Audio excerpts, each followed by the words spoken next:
Alden, it's short update. Yung morning run ni Alden. Yung tumakbo si Alden na 16 km sa loob ng 1 hour 44 minutes. Grabe yun. May fire run. Diyan sa Quirino Grandstand. Salamat po. Inaasahan po namin ang inyong suporta at good luck sa ating lahat na tatakbo ng 16K. Let's go! Yun, ha? There you go. 16K. But before that, Alden, gusto malaman ng ating mga runners. Gusto malaman ng ating mga runners, ano daw yung target time mo for 16 kilometers? Kasi parang gusto nila sumabay. Kaya naman, hindi pa ako ganun kapalong-palo tumakbo pero hopefully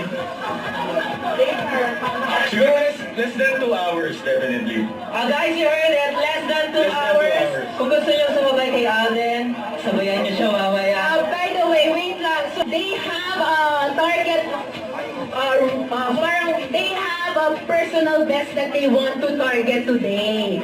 So if you want to have your pictures taken, please after na lang ng race. After the race. Yes. Let's respect their target time. Okay, and their personal best na target. Okay pa yun, 16 kilometers.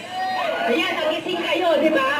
Kanina ayaw nyo kami personnel. Mamaya meron pa, nagising kayo. Meron pa mamaya, may parating pa. And also, once again, we'd like to invite everyone to register my booth dito ang takbo para sa pelikulang Pilipina. That's Lights, Camera, Run. Alright, thank you, Sir Alden. Alright, so later, si Kim Chu May and 11 na yun. Don't forget to subscribe and click the notification bell for more update. This is the Chor Reaction Vlog. Stay tuned for more videos. See ya.